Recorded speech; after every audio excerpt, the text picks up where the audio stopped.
Hello, this is FlippedHarber for Precalculus. In this video we'll cover section 5.5, graphs of the trigonometric functions. Our objectives for this lesson are to graph transformations of the sine function, graph transformations of the cosine function, and similarly for the tangent, the cosecant, the secant, and the cotangent functions.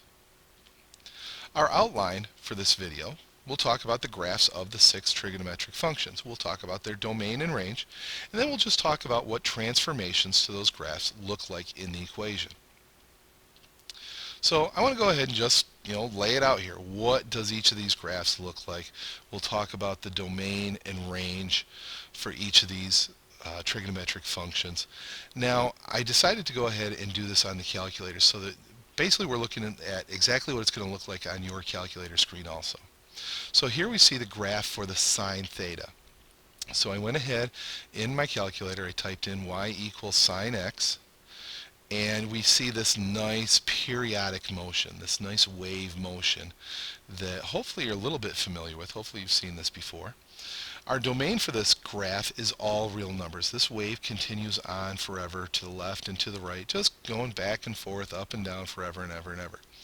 The range is from -1 to 1. It doesn't go any lower than -1. It doesn't go any higher than 1. Now this particular window is a very easy window for you to get on your calculator. It starts at -2 pi on the x-axis. It goes all the way to 2 pi on the positive side. It goes from -4 to 4 on the y-axis. And you can get this by hitting your zoom button and then the 7, which is to zoom trig. Our cosine function looks very, very similar, okay? And you might have some difficulty when you're first learning this, which one is the cosine, which one is the sine.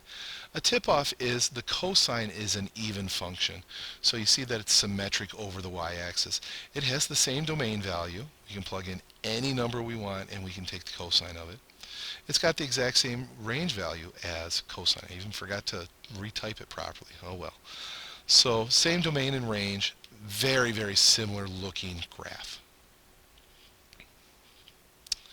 Alright, now let's move on to the tangent theta graph. It looks very, very different. Because tangent is sine over cosine, our domain is all real numbers except wherever cosine equals 0. So that's where this graph blows up, is whenever we try to plug 0 into the bottom of that fraction.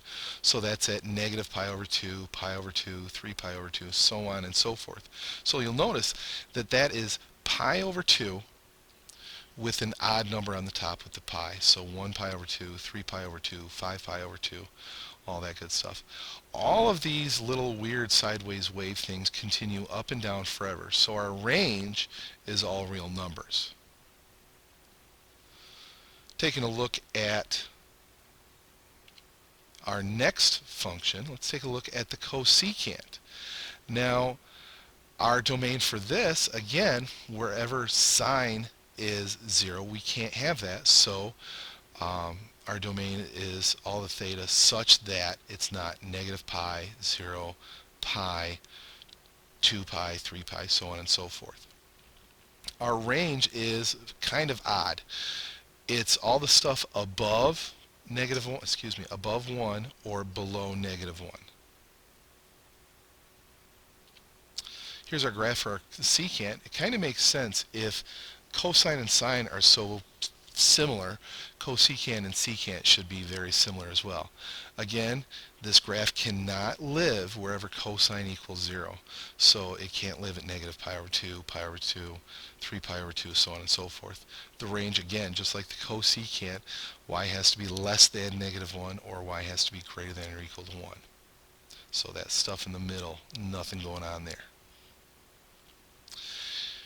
Here's our graph for cotangent. Looks a lot like our tangent except the waves are going the other way. Because cotangent is cosine over sine, again, we can't have sine equals 0 because we can't put 0 on the bottom of that fraction. So theta is everything except -pi, 0, pi, so on and so forth. Our range, again, is all real numbers though, because each of these wave things goes up all the way and down all the way. Now, let's talk about transformations. I really try to drive home the idea that once you know how transformations work in one type of function, you know how they work in every type of function. All of my old rules still apply. I talk about inside changes and I talk about outside changes. Both of these changes that you see, the 3 and the 1, are referred to as outside changes. The 3 is a vertical stretch. It's going to make those hills and valleys deeper and taller. The 1 is still a translation up. It's taken that whole graph that was centered back and forth on the x-axis and it's now been shifted up 1. So these old rules still apply. The 3 is an outside change, it's a vertical stretch. The 1 is an outside change, it's a translation up. Here are some examples of some inside changes. They are inside, quote unquote, because they are inside the parentheses. They're in with the x, and the cosine, in this case, is operating on those. So now that 2 is a horizontal compression because everything inside happens the opposite way that we would expect. We'd expect multiplying by 2 to make it bigger. It's inside, it makes it smaller. The pi over 2 is being added, but it's being added inside. So that's a translation, a shift to the left. Okay, that's about it. You should now know what all the graphs look like. You should know how to get them on your calculator. And you should also know what these transformations are starting to look like. We'll talk about a lot of these transformations in the next section, but it's time for you to try some of these on your own. I'll see you in class and I'll see you online.